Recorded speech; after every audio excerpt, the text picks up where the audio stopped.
All right. Um, And then after Henry, Landon will be presenting. And Henry is definitely starting an internship, right? Or starting a job. yeah, I've been there for about a month now, so Awesome. I'm That's pretty great. excited. All right, so my topic isn't really super related to class, but there's something I noticed while the whole pandemic was going down, and I thought it'd be interesting to talk about. I want to talk about the exaggeration of coronavirus-related news headlines. Um, so the facts as of last night are the number of confirmed cases worldwide is 3 million. The number of confirmed cases in the U.S. is 1.01 million. And the number of confirmed cases in North Carolina is about 9,000. So cautionary fear versus unnecessary fear. With everything that's going on with the coronavirus and the pandemic, a little bit of fear and caution, I think, is necessary to help combat the virus so people actually listen to the CDC protocols, the stay-at-home orders, just to make sure everyone's safe. But what I think is not helpful is the unnecessary and chaotic fear that can come from misleading and exaggerated headlines attached to some of the articles on the topic of the pandemic. I'm going to be showing you guys some topics I came across both on my own social media feed and some things some of my friends have sent me. So the first one I saw was, I'm originally from New York, so I get a lot of New York news. I got a lot of New York news from my friends and family up there. One of the big ones I saw was this headline. It says, New York ramps up mass burials amid outbreak. And that's a BBC article. Now, if you take that link and you post it to Facebook, Facebook actually changes the article title to New York digging mass graves amid virus outbreak. Now, when you read those two headlines, it makes it sound like ever since the pandemic started, there's just so many deaths that they've started digging these mass graves. And, it sounds kind of post-apocalyptic. It sounds kind of scary. When you actually read the article, it goes on to talk about this place called Hart Island. And it's this island off the Bronx and Long Island Sound that they've been using for 150 years for burials of people who don't have any next of kin, or they're homeless, or they can't afford funerals.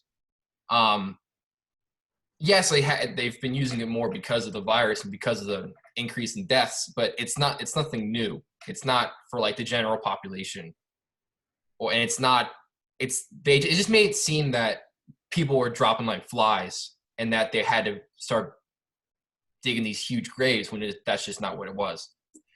The next example I saw I got this from my friend. She goes to NC State.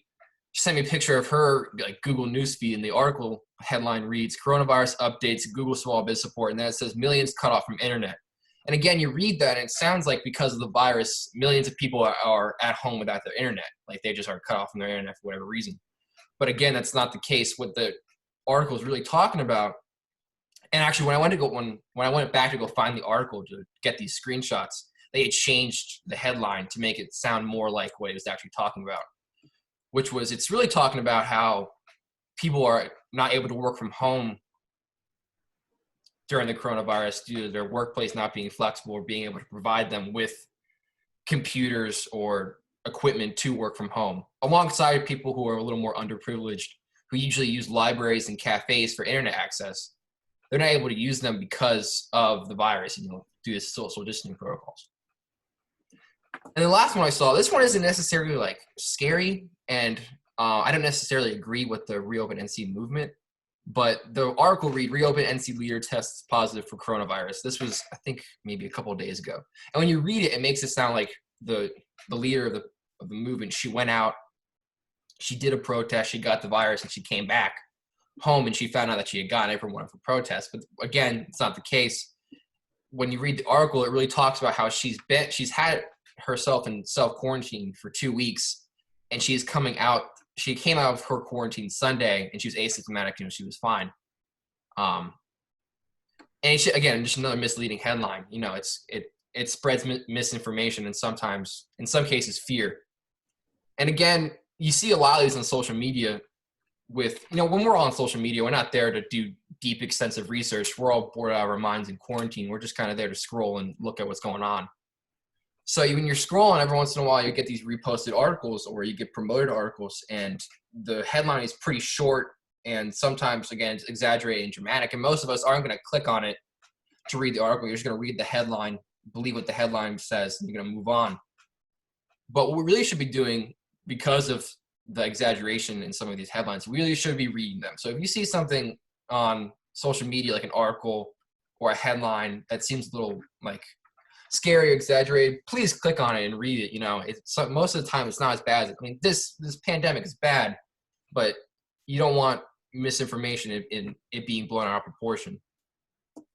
And that's it. All right. Thanks, Henry. Awesome. Yeah, definitely words of wisdom there. Read it all, and yeah, look for context, right? I mean,